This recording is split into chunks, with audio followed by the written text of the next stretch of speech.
పెట్టుబడిలో నెలకు 50,000 నుండి 10 లక్షలు సంపాదించాలనుకుంటున్నారా? ఈ వెబినార్ లో జాయిన్ అవ్వండి. హలో రామ్ గారు. హాయ్ నాగరాజు. సార్, లైఫ్లో మనం ఎదగాలి అని అంటే వాయిదా వేసే పద్ధతి ఏదైతే ఉంటుందో దాని ఇంపాక్ట్ ఎంతవరకు ఉంటుంది, దాని నుంచి బయటపడాలి అని అంటే ఏం చెయ్యాలంటారు, దానివల్ల మనం ఏం లాస్ అవుతాం అసలు? కొంతమంది టైంకి వెళ్ళకపోతే ఇలా జరుగుతుంది అలా జరుగుతుంది అని చెప్పేసి నెంబర్ ఆఫ్ రీజన్స్ చెప్తుంటారు. కొంతమందికి లక్షల కోట్ల నష్టం చూస్తూ ఉంటారు. అంటే ఆ ఇన్ టైంలో దాన్ని ఇంపాక్ట్ కనుక క్రియేట్ చేయలేకపోతే ఆ విధంగా ఉంటుందని చెప్పేసి అంటూ ఉంటారు. ఈ టైం సెన్స్కి అంటే వాయిదా వేసే పద్ధతి ప్రతిసారి కొంతమంది ఆ సెన్స్ లాస్ అయ్యి కూడా బిహేవ్ చేస్తూ ఉంటారు. అందుకే అంటూ ఉంటారు టైం సెన్స్ లేదా అని. ఎలా సార్, ఎలా చూడాలంటారు ఈ వాయిదా వేసే పద్ధతిని? ప్రతిసారి టైం వాయిదా వేస్తూ వెళ్తూ ఉంటే దానివల్ల కాజ్ అండ్ ఎఫెక్ట్స్ ఏముంటాయి? ఈ క్వశ్చన్ తర్వాత వేద్దామా అని నేనంటే అది వాయిదా వేయడం. ఒకేసారి మీరు అలా అడగగానే అవునా అని ఒక్కసారి నేను ఆగిపోయాను. బ్రెయిన్ వాయిదా అనేదానికి నాది రెడీ లేదు. అందుకు తర్వాత చేద్దామా అని అన్నారు, చూసారా దానికి. అయితే వాయిదా తప్పు కాదు నాగరాజు. వాయిదా అంటే పోస్ట్పోన్మెంట్. ప్రోక్రాస్టినేషన్ అంటే వాయిదా వేసే మనస్తత్వం ప్రమాదం. ఇప్పుడు కొన్ని పనులు మనం వాయిదా వేయచ్చు, వాయిదా వేసి ఆ తర్వాత పనులు చేయొచ్చు. కానీ ఆ పని చేయవలసిన ప్రతిసారి తర్వాత వేద్దాం అనే, తర్వాత చేద్దాం అనే వాయిదా మనస్తత్వం అది ప్రమాదకరం. ఇప్పుడు మనం ఏ పనులు చేయాలన్నా రెండు ఉంటాయి. ఒకటి అవసరం, రెండు ఇష్టం. అవసరం తక్కువ, ఇష్టం తక్కువ అనుకోండి, వాళ్ళని బద్ధకిష్టులు అంటారు. ఓకే. బద్ధకం పీక్లో ఉన్నప్పుడు వాళ్ళు చేయాల్సిన పని అవసరం లేదు, వాళ్ళకి ఇష్టం లేదు, ఇక బద్ధకమే. ఒకవేళ అవసరం ఎక్కువ, ఇష్టం తక్కువ, చెయ్యాలని లేదు కానీ చేయవలసిన పరిస్థితి ఉంది, అప్పుడు వాయిదా వేస్తారు. ఇష్టం చాలా ఎక్కువ కానీ అవసరం తక్కువ. నేను ఇన్స్టాగ్రామ్ చూడాలి, యూట్యూబ్లో టైం స్పెండ్ చేయాలి, లేదా ఒక్కసారి సోషల్ మీడియా ఓపెన్ చేశానంటే చాలా ఇష్టం కానీ అంత అవసరం లేదు. Time wasters. అవసరం ఎక్కువ, ఇష్టం కూడా బాగా ఎక్కువ అనుకోండి, అవును, వాళ్ళు they are the winners, they are the passionate people. ఇప్పుడు మనకేంటి ఆపోజిట్, అవసరం ఎక్కువ ఇష్టం ఎక్కువ ఉన్నవాళ్ళు ప్యాషనేట్ అయితే, అవసరం తక్కువ ఇష్టం తక్కువ ఉన్నవాళ్ళు బద్ధకిష్టులు. సో ఈ వాయిదా వేయడం అనేది ఒక అలవాటుగా మారితే మనం కొంచెం ఆలోచించాల్సిన అవసరం ఉంది. వాయిదా వేయడం తప్పు కాదు. ఉదాహరణకి కొన్ని పనులు మీరు అనుకుని ఉంటారు, సడన్గా కొన్ని ఇంకా ఇంపార్టెంట్ పనులు అవుతాయి, వాటిని వాయిదా వేసి ఇది ఈ రోజు కంటే రేపు చేస్తేనే కరెక్టు అని వాయిదా వేయడమే మంచిదే, తప్పేం కాదు. అయితే ఈ వాయిదా అనేది అలవాటుగా మారితే, అదొక అడిక్షన్గా మారితే, అదొక డిజార్డర్గా తయారవుతుంది. అవును. చాలామంది పనుల్ని వాయిదా వేయడానికి ప్రధానంగా 3 కారణాలు ఉంటాయి. అవునా? 3 కారణాల్లో ఒకటి భయం, రెండవది అభద్రత, ఓకే, మూడవది అసమర్థత. అసలు ఎందుకు వాయిదా వేస్తామంటే భయం అని అన్నాను. ఈ పని ఇప్పుడు చేస్తే ఫెయిల్ అవుతానేమో, సరిగ్గా చేయలేనేమో, తర్వాత చేస్తే బాగుంటుంది కదా అన్న భయం. Fear of failure, fear of standards. ఏదైనా ఒక పని చేస్తే ఇలా చేయాలి, అలా చేయడానికి నాకు టైం లేదు, ఆ లెవెల్ కావాలంటే నాకు కనీసం 2-3 గంటలు కావాలి, ఈ సమయం సరిపోదు, ఇంకోసారి చేద్దాంలే. అంటే ఒక స్టాండర్డ్ను మెయింటైన్ చేయడం కోసం. యాక్చువల్లీ పర్ఫెక్షనిజం కూడా ఉన్నప్పుడు ఈ భయం కలుగుతుంది. ఎగ్జాక్ట్లీ అండి. అది ఒక డిజార్డర్, పర్ఫెక్షనిజం. అసలు ఎంత చేసినా సరిగ్గా రాలేదని ఇంకా ఇంకా ఇంకా చేస్తూ ఉండడం చూసారా. అలా చెయ్యాలని చెయ్యటానికి సమయం లేక, చేస్తే ఫెయిల్ అవుతామేమన్న భయంతో చేయకపోవడం. రెండవది అసమర్థత, ఈ అభద్రత ఏంటంటే insecurity. They feel insecurity, if I do that, if I fail probably I may lose the recognition. నేను నా గుర్తింపును కోల్పోతానేమన్న భయంతో కూడా చేయాల్సిన పనులు వాయిదా వేస్తారు. ఇక మూడవది అసమర్థత, ఎలా చేయాలో తెలియదు. అవును. తెలుసుకోవడం కంటే అది పెద్ద శ్రమతో కూడుకున్న పని, వాయిదా వేస్తే సరిపోతుంది కదా. ఇది ఎలాగైనా పూర్తి చేయాలంటే నా దగ్గర ఇన్ఫర్మేషన్ లేదు, ఈ ఇన్ఫర్మేషన్ కనుక్కోవాలంటే నేను 2-3 ఫోన్ చేయాలి, 2-3 పుస్తకాలు వెతకాలి అని అనుకున్నప్పుడు ఇంత జ్ఞానం మనకు లేకుండా మనం చేయడం అవసరమా అనుకుని వాయిదా వేస్తాం. అవును. సో ఆ అసమర్థత వల్ల కూడా వాయిదా వేస్తారు. ఒక యూనివర్సిటీలో స్టూడెంట్స్ మీద ఒక చిన్న రీసెర్చ్ చేశారు. ఓకే. ఏంటంటే చదువుకోవాలి, వాళ్ళు రోజు ఇన్నిసార్లు చదువుకోవాలి. యూనివర్సిటీ స్టూడెంట్స్కి అందరికీ యూనివర్సిటీ రిమైండర్ పెట్టడం మొదలుపెట్టింది. వాళ్ళు ఏం చేశారంటే రిమైండర్ చూస్తూనే ఏ పని చేయాలో ఆ పని వాళ్ళు ఎక్కువ కష్టమైందని ఎప్పుడు ఊహించుకున్నారో అప్పుడు వాయిదా వేసే అవకాశం ఎక్కువగా ఉందని తేలింది.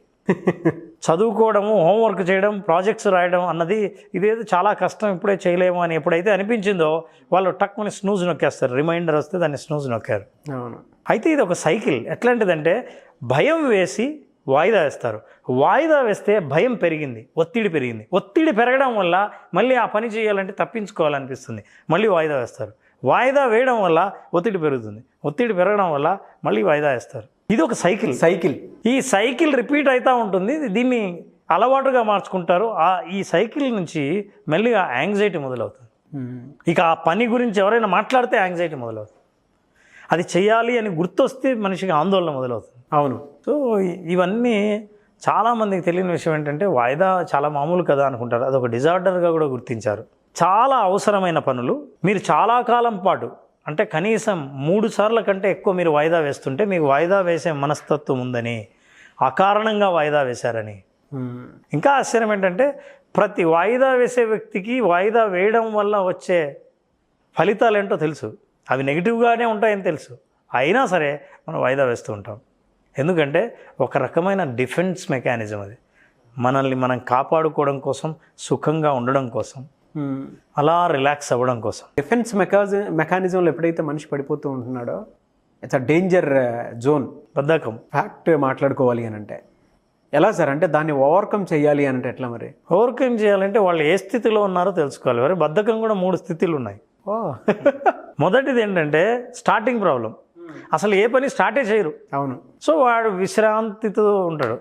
అది విశ్రాంత స్థితి. అది ఎట్లాంటి నిరంతర విశ్రాంతి స్థితి. సోమరిపోతులు చేసే పని ఇది. రెండవది సోమరితనం, అదొక్కటే కాదు. రెండవది అవిశ్రాంత స్థితి. దీనికి స్టాపింగ్ ప్రాబ్లం. ఏదైనా మొదలు పెడితే అక్కడి నుంచి లేవడం కష్టం. టీవీ ముందు కూర్చున్నాడా లేవడు, గేములు ఆడుతున్నాడా ఆపడు, సోషల్ మీడియా చూస్తున్నాడా అంతే, చేతులు నొప్పెట్టేంత వరకు, భోజనానికి సమయమైనా సరే ఏమీ చేయకుండా చేస్తున్నాడు. అది అవిశ్రాంత స్థితిలో బద్ధకం కూడా అవిశ్రాంత స్థితి ఉంటుంది. మూడవది దిక్కుతోచని స్థితి. ఈ దిక్కుతోచని స్థితి ఏంటంటే మనిషి తన డైరెక్షన్ ఆఫ్ థింకింగ్ చేంజ్ చేయడు. ఎప్పుడు ఒకేలాగా ఆలోచిస్తుంటాడు, కొత్తగా ఆలోచించాడు. ఈ ప్రాబ్లమ్ని ఇట్లా సాల్వ్ చేయలేదు కదా, కొత్తగా ఆలోచిద్దాం అనేంతగా శ్రమపడడు.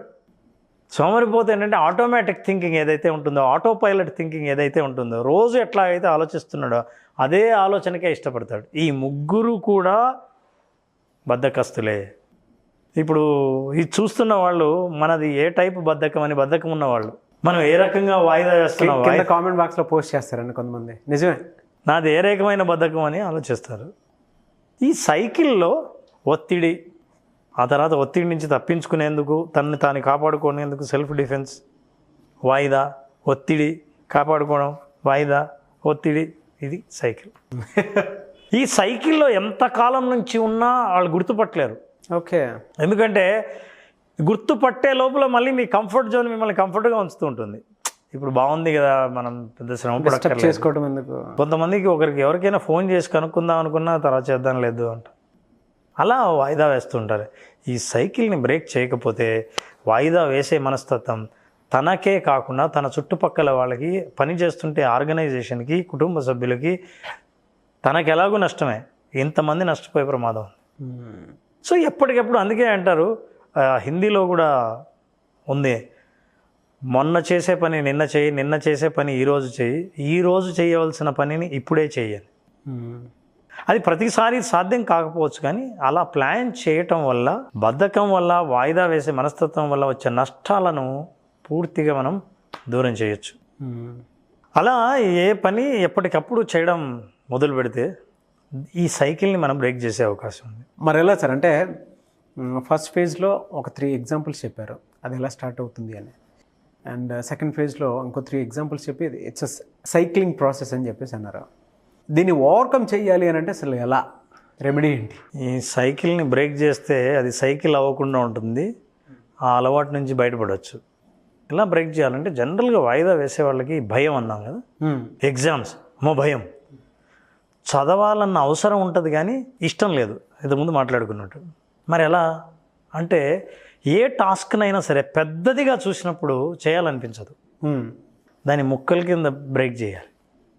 ఇవాళ ఈ సబ్జెక్టు 3 పేజీలు అంతే, పని కాస్త ముందుకు సాగుతుంది. సాయంత్రం పడుకునే ముందు 3 పేజీలు ఈ సబ్జెక్టే, రేపు ఇంకో సబ్జెక్ట్ తగలడానికి లేదు, physics let's see that's all, రేపు ఇంకో సబ్జెక్టు. ఎగ్జామ్స్ అంటే చాలా పెద్దది. అవును. ఎగ్జామ్స్ అన్నప్పుడు ఎగ్జామ్స్ రాసేటప్పుడు టెన్షను, ఎగ్జామ్స్ తర్వాత రిజల్ట్స్ ఎలా వస్తాయో అన్న భయం, ఇవన్నీ గుర్తొస్తాయి. కాబట్టి టాస్క్ని బ్రేక్ చేయాలి. ఒక పనిని ఎన్ని రకాలుగా బ్రేక్ చేయొచ్చు మీరు చేయగలిసి ఒక్కొక్క దాని మీద ఫోకస్ చేయడం మొదలుపెట్టాలి. That is number 1. Number 2, so what you need to do is that you need to come out of your impulsive behaviour. జనరల్గా వాయిదా ఎందుకు వేస్తారంటే ఏదైనా సరదాగా ఒక టైం వేస్ట్ పని కనిపిస్తూనే డిస్ట్రాక్ట్ అయిపోతారు. డిస్ట్రాక్షన్స్ని you have to avoid. Okay. For example చదువుకోవాలనుకున్నారు, మొబైల్ కనిపించింది, ఒక 2 యూట్యూబ్లు చూసేసి చదువుకున్నాం. ఒక 5 నిమిషాలు మా ఫ్రెండ్స్ ఏం రెస్పాన్స్ ఇచ్చారో ఫేస్బుక్లో చూసేసి ఆ డిస్ట్రాక్షన్ ఏమవుతుంది తెలుసా, it will attract. Yes. So when attract you and you will lose everything. పైగా అది ఒక కారణంలా కనిపిస్తుంది. అయ్యో చాలా ఇంట్రెస్టింగ్గా ఉందని తనకు తెలుసు, తను చదవాలనుకుని చదవట్లేదని. సో ఈ డిస్ట్రాక్షన్ ఇంకొక సాకుగా చూపించి నిన్ను పక్కకు తీసుకెళ్లే ప్రమాదం ఉంది. కాబట్టి అసలు అట్లా సాకుగా చూపించే డిస్ట్రాక్షన్ చుట్టూ లేకుండా చేయాలి. ఓకే. That is second. అందుకే మేము ఏం చెప్తుంటామంటే థెరపీలో టేబుల్ మీద చదువుకునే స్టూడెంట్ లేదా వ్యాపారంలో ఒక పని చేయాలని ప్రతిసారి వాయిదా వేసే వ్యక్తి పెద్ద టేబుల్ మొత్తం ఖాళీ చేయాలి, మొబైల్ ఫోన్ పక్కన పెట్టాలి. స్టూడెంట్ అయితే తను చదవాలనుకున్న సబ్జెక్టు పుస్తకం తప్ప చుట్టూ ఏమీ ఉండకూడదు, వాటర్ బాటిల్ కూడా ఉండకూడదు. ఎందుకంటే ఈ వాయిదా వేసేవాళ్ళు వాటర్ని తాగటం కూడా అది ఒక అవకాశంగా తీసుకుంటారు. True sir. వాటర్ బాగా తాగిన తర్వాత ఒక పట్టాన కూర్చోలేడు, వాష్రూమ్కి వెళ్ళి రావాలి, వాష్రూమ్కి వెళ్తాడు, మళ్ళీ వచ్చేటప్పుడు టీవీ కనిపిస్తుంది అందువే హాల్లో, ఈ ఒక్క సీన్ చూద్దాం అంటాడు, అలా సాయంత్రం అయిపోతుంది. సో డిస్ట్రాక్షన్స్ని అవాయిడ్ చేసి, అలాగే ఎవరైనా పనుల లిస్టు ఉంటే పనుల లిస్టును ముందు పెట్టుకొని ఆ పనిని బ్రేక్ చేసి ఆ పని మాత్రమే కనిపించేటట్టు చూడాలి. ఇంకోటండి, టైం మేనేజ్మెంట్లో ఎక్స్పర్ట్లు కూడా వాయిదా వేస్తారు. చాలామంది ఏమనుకుంటారంటే వాయిదా వేయకూడదు అని అనుకుంటే టైం మేనేజ్మెంట్ బాగా మెయింటైన్ చేయాలి, డిసిప్లిన్ ఉండాలి అని అనుకుంటారు. ఉన్నవాళ్ళు కూడా ఈ తప్పు చేస్తుంటారు. ఎందుకంటే ఇది సపరేట్ ఆస్పెక్ట్ ట్రీట్, ఇది పోస్ట్పోన్మెంట్ లేదా procrastination. Third, what you need to dos అంటే ఇంపల్సివ్ ఉంటుంది. ఏదైనా సరే ఇంపల్సివ్గా చేద్దాం, ఇది బాగుంది కదా అంటే ఇష్టం ఉంటుంది చూసారా. అవునవును. ఆ ఇష్టాన్ని అవాయిడ్ చేయాలి. అవసరం ఎక్కువ ఉన్నప్పుడు ఇష్టాన్ని పక్కన పెట్టాలి. Whether you like it or not, you have to do it. Yes. ఎంతమందికి పొద్దున్నే లేచి వాకింగ్కి వెళ్ళి యోగా చేయాలని అందరూ చాలా ఇష్టంగా చేస్తారు, కానీ డాక్టర్ మాత్రం వాకింగ్ చేయమంటాడు. ఎస్. డాక్టర్కి ఇష్టం, నాకు కాదు, కానీ అవసరం నాకు. అప్పుడు ఇష్టాన్ని ఏది నాకు ఇష్టం, పడుకోవడం ఇష్టం, ఏది అవసరం, నడక అవసరం. సో ఇష్టాన్ని పక్కన పెట్టి అవసరాన్ని తీవ్రంగా చూస్తే మీరు కొంచెం ముందుకు పోయే అవకాశం ఉంది. ఆ తర్వాత ఇంకో ముఖ్యమైన విషయం ఏంటంటే, చాలామంది వాయిదా వేస్తున్నప్పుడు వాళ్ళ మీద వాళ్ళకే చాలా జాలి ఉంటుంది. అంటే ఎవరైనా కనిపించినా నేను ఏం చేయలేను, ఎప్పుడు ఊరికే అనుకుంటా కానీ అది చేయలేను, బరువు తగ్గాలనుకున్నా అస్సలు బరువు తగ్గలేను, యోగా చేయాలనుకున్నా అస్సలు చేయలేను, ఈ సబ్జెక్టు పాస్ అవ్వాలి, ప్రతిసారి చదువుతున్నా కానీ అసలు ఇంట్రెస్టే పుట్టడం లేదు, చదవమంటే నేను ఎట్లా చదువుతా, ఈ వ్యాపారం చేయమంటున్నారు కానీ నాకు ఈ వ్యాపారంలో ఇష్టం లేదు, జాబ్ చేయాలని ఉంది, జాబ్ చేసేవాడిని అడిగితే నాకు అది ఇష్టం లేదు, వ్యాపారం చేయాలని ఉంది అంటే మనం ఒక్కొక్క కారణం ఏదో ఒకటి మనం ఐడెంటిఫై చేస్తూ ఉంటాం. So what you have to do is that you have to forgive your self. గతం అయిపోయింది, సరే చేయలేదు, మీరు ఇప్పుడు మొదలు పెట్టండి. సరే నాకు అప్పుడు చేయాలనిపించలేదు, అప్పుడు ఇష్టం పాలు ఎక్కువ ఉంది, అవసరం పాలు ఎక్కువ ఉన్నా సరే నేను పట్టించుకోలేదు, ఇప్పుడు ఇష్టాన్ని తగ్గిస్తాను, no problem. You appreciate yourself what you have done. You forgive yourself, మిమ్మల్ని మీరే క్షమించుకొని మళ్ళీ ఫ్రెష్గా నేను స్టార్ట్ చేయగలను అని ఆత్మవిశ్వాసాన్ని పెంచుకునే ఏ ప్రయత్నాలు చేసినా సరే మీరు ప్రోక్రాస్టినేషన్, వాయిదా వేసే మనస్తత్వం నుంచి బయటపడి ఏ రోజు పనులు ఆ రోజుకు పూర్తి చేసి విజయం సాధించే అవకాశాలు చాలా ఉన్నాయి. వాళ్ళు బద్ధకస్తులైనా సరే, వాయిదా వేసే మనస్తత్వంలో ఉన్న వాళ్ళైనా సరే. ఎస్. సో ఇవి కాకుండా ఫైనల్గా తెలుసుకోవాల్సిన ఒక వాస్తవం ఏంటంటే, సో ఈ సైకిల్ ఇలా బ్రేక్ చేయొచ్చు. అలాగే ఫైనల్గా మనం తెలుసుకోవాల్సింది ఏంటంటే 1% ఇంప్రూవ్మెంట్, ఒక సంవత్సరం పాటు ఓన్లీ 1% ఇంప్రూవ్మెంట్, సంవత్సరం పాటు ఈ ఇంప్రూవ్మెంట్ కొనసాగితే 37% డెవలప్ అవుతారు. ఓకే. అదే 0.99% బద్ధకంతో మనం చేయవలసిన పనులు మానేస్తే సంవత్సరం లోపల వాళ్ళ పర్ఫార్మెన్స్ మొత్తం జీరో స్థాయికి పడిపోతుంది. So this is a James Clear theory in atomic హ్యాబిట్స్లో స్పష్టంగా చెప్పడం జరిగింది. వీటిని మార్జినల్ గెయిన్స్ అంటారు. చిన్న చిన్న లాభాలు అస్సలు కనిపించవు, కానీ ప్రతిరోజు ఆ లాభాలని మనం పొందడం, ఒక్కొక్క పేజీ చదవడం ఒక సబ్జెక్ట్లో, ఒక్కొక్క పని చేయడం, ఒక్కొక్క ఫోన్ కాలే చేయడం, ఇలాంటివి చేయడం ద్వారా ఒక సంవత్సర కాలంలో అనుకోనంత అభివృద్ధి సాగుతుంది. చిన్న నష్టం ద్వారా, చిన్న సోమరితనం ద్వారా, మీరు టైం వేస్ట్ చేసిన ఒక్కొక్క నిమిషం ద్వారా సంవత్సరం రోజుకి ఎంత నష్టపోతారంటే, జీరో స్థాయి అంటే మళ్ళీ మీరు మొదటి నుంచి మొదలుపెట్టేంత స్థాయికి దిగజారిపోతారు. ఈ వాస్తవం తెలుసుకుంటే అసలు ఎవరికి వాయిదా వేయాలని అనిపించదు. మీరు ఇందాక ఒక మాట అన్నారు కదా సార్, అంటే రోజుకు ఒక పేజీ ఏదో పర్సంటేజ్లో అయినా సరే వర్క్ ఇంప్రూవ్మెంట్ చేసుకోవడానికి అస్సలు కాకుండా ఏదైనా కొంచెం స్టార్ట్ చేస్తే తెలియకుండానే వాటి రిజల్ట్ చిన్న చిన్న లాభాలు చాలా పొందుతాం మనం. ప్రతి ఒక్కరు ఏం చేస్తారంటే చాలా ఈజీగా లైట్గా తీసుకుంటూ ఉంటారు. బట్ వాళ్ళ ఉరుకుల పరుగుల జీవితంలో తెలియకుండానే ఏవైతే ఇంపార్టెంట్ ఉంటాయో వాటిని వాయిదా వేసుకుంటూనే వస్తున్నాం. మీరు చెప్పినట్టు కొన్ని వాయిదా వేయచ్చు, దానివల్ల రిజల్ట్ కూడా చాలా గొప్పగా ఉంటుంది. ఇన్స్టెంట్గా జరిగేటువంటి వాటి మీద, ఇన్స్టెంట్గా అవసరం అయ్యేటువంటి వాటి మీద తెలియకుండానే వాయిదా వేస్తూ ఉంటారు. కొంతమంది ఫ్యూచర్ నాది అని తెలిసిన తర్వాత ఏం చేస్తే బాగుంటుందో అనేటువంటి ఆలోచన లేకుండానే ఒకవేళ తెలిసినా కూడా వాయిదాతోటి ఆపేస్తూ ఉంటారు. ఇది ఎలాంటిదంటే నారాజు, మన బాత్రూంలో ట్యాప్ ఒక్కొక్క చుక్క లీక్ అవుతుంది అనుకుందాం. ఒక చుక్కే కదా అనిపిస్తుంది, దాని కింద బకెట్ పెట్టి మీరు పడుకోండి, పొద్దున్న తెల్లవారేసరికి బకెట్ నిండి ఉంటుంది. సో మనం యాడ్ చేసేది ఏదైనా సరే ఒక చుక్క లాంటిది. అవును, అనుకోకుండా మనం కళ్ళు తెరిచేలోగా చాలా గెయిన్ చేసి ఉంటాం. ఈ వాస్తవం తెలిసినప్పుడు వాయిదా వేయాలని అనిపించదు. వేసేవాళ్ళు ఎవరైనా బద్ధకస్తులు ఉంటే వాళ్ళు వెంటనే ఆ ప్రవర్తన మానేసి తన జీవిత లక్ష్యం వైపు ప్రయాణం చేయొచ్చు. Very good principles and very good suggestions, very good చిన్న చిన్న ఎగ్జాంపుల్స్ తీసుకొచ్చి మరీ చెప్పారు. ఇందాక వాటర్ది కూడా కింద బకెట్ పెడితే తెలుస్తుందండి అదేది ఎంతవరకు మనం చేసేటువంటి, అంటే రెగ్యులర్గా మనకు తెలియకుండా ఒక చిన్న చిన్న మిస్టేక్స్ ఎంత పెద్దగా కనిపిస్తాయో షవర్ కింద ఆ బకెట్ని పెడితే తెలుస్తూ ఉంటుంది మనకి. ఆ చిన్న చుక్క చిన్న చిన్న డ్రాప్ పొద్దున్నే లేచి చూసేటప్పటికే తెలుస్తుంది మనకి ఎంత పెద్ద, అది లాభమైనా సరే నష్టమైనా సరే తెలియకుండానే పెరిగిపోతుంది. Yes very good example sir. Thank you అండి, thank you so much Ram గారు. Thank you Naraj. విజువలైజేషన్ ప్రాక్టీస్లోనే చాలామంది అడ్వాన్స్ అడుగుతూ ఉన్నారు. సో అడ్వాన్స్ క్లాస్ ఎప్పుడంటే అవకాశం ఉంటుంది? Naraj, September 23rd advance session start చేస్తున్నాం. September 23rd advance session attend అయ్యే వాళ్ళకి మనం 5 సెన్సెస్ గురించి చాలా అద్భుతంగా చాలా ఎపిసోడ్స్ చేసాం. మనం బేసిక్ సెషన్లో కూడా మాట్లాడాం. అయితే ఆ సెన్స్ యొక్క పవర్ని ఎట్లా పెంచాలి, సో లైఫ్ని నిజంగా జీవించాలంటే ఈ 5 సెన్సెస్ నుంచే మనం ఎంజాయ్ చేస్తాం. సో ఎవ్రీ సెన్స్లో ఎప్పుడైతే పవర్ పెరిగిందో యువర్ సెన్సిటివిటీ పెరుగుతుంది. అంటే ప్రతి చిన్న చేంజ్ని అబ్జర్వ్ చేసి అండర్స్టాండ్ చేసుకుని అబ్జార్బ్ చేసుకునే అవకాశం ఉంటుంది అడ్వాన్స్ సెషన్లో. అట్లాగే అడ్వాన్స్ సెషన్లో గోల్ సెట్ చేసినప్పుడు ఇంటెన్స్గా ఎమోషన్స్ని ఎలా కనెక్ట్ చేయాలి, ఈ ఎమోషన్స్ యొక్క ఇంటెన్సిటీని 30% ఎలా పెంచాలి అనేది ఈ అడ్వాన్స్ సెషన్లో తెలుసుకుంటారు. బేసిక్ అటెండ్ అయిన వాళ్ళకు అడ్వాన్స్ సెషన్ ఖచ్చితంగా వాళ్ళ నెక్స్ట్ లెవెల్ తీసుకెళ్తుంది.